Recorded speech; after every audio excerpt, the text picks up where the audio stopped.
Good morning, good afternoon, good evening. Welcome to our second Money Made Fun videos. Remember, this is an exploration. This is not a course where I am teaching you how to blank with money. This is a course where we are just all looking together. One of my favorite quotes, it was I used very early in my first book, is from George Bernard Shaw. And he said, I'm not a teacher. I'm a fellow traveler of whom you asked the way.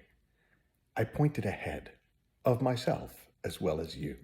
So this is just what is occurring to me, has occurred to me in my explorations, and I'm pointing ahead of myself as well as you. And what I've been really reflecting on this week is how I don't think most of us spend much time actually looking at or being with money. I think we spend an extraordinary amount of time looking at being with our thinking about money.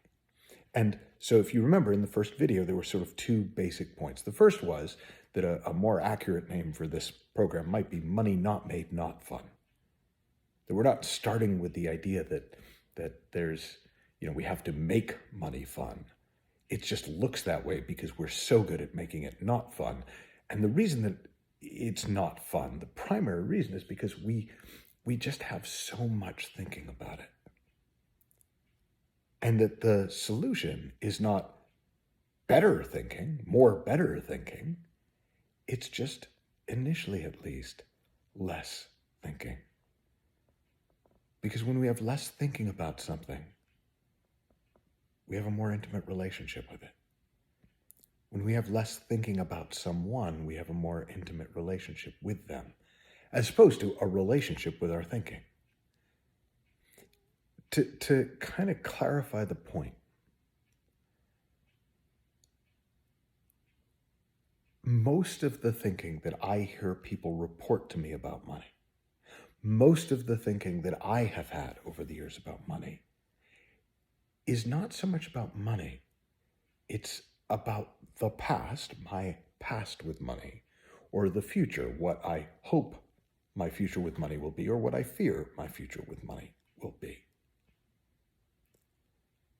Now, here's the thing. In order to have thinking about the past, my past with money, what I'm using is memory. In order to have a relationship with my future with money, I'm using imagination. Now, I remember one of the first things that we learned when I was doing NLP was that memory and imagination share the same neurological circuitry. In other words, the bit of the brain that's used to remember is the same functionality of the brain that's used to imagine. For our purposes, the most relevant thing about that is that both of them are happening in our brain. They're not in the world. So we spend relatively little time, most of us spend relatively little time dealing with money in the world, and an enormous amount of time in our memory and imagination around money. And so part of the exploration I want to encourage you to be in this week is to just begin to notice, how much time am I spending in my memory thinking about money? How much time am I spending in the future thinking about money? As opposed to, how much of my time am I spending actually dealing with money? And I've done the experiment. I won't kind of skew your results, but if you track it, it's probably going to surprise you. And if you want, you can even kind of make a little prediction and then track it and see how accurate your prediction is. Now, why does it matter? Well, it matters because if we're spending the majority of our time in our thinking about money, we probably don't know anywhere near as much about money as we think we do, because we haven't spent much time with it.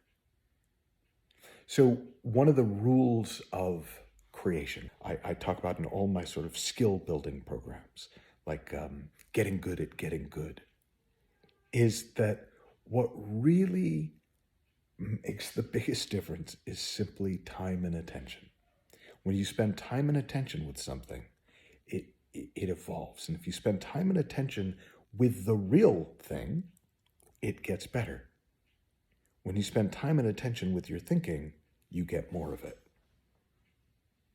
So that's this week's exploration and experiment. Take a sort of a toll. You can do it very formally and kind of track through the day, or you can just kind of get a sense, just noticing because we're talking about it. How much of your time with money, where money's relevant, are you spending thinking about the past and money, remembering stuff about money, imagining futures about money, and how much of your time are you actually spending dealing with money? Like if we were watching on video, we'd know, oh, they're doing money stuff right now, as opposed to, oh, they're in their head thinking about something that either seems kind of pleasant or really miserable. And see what you see, notice what you notice. And if you want to take it one step further, pay more attention, spend more time with the actual real world money stuff, and see what starts to happen. Have fun, learn heaps. Bye-bye for now.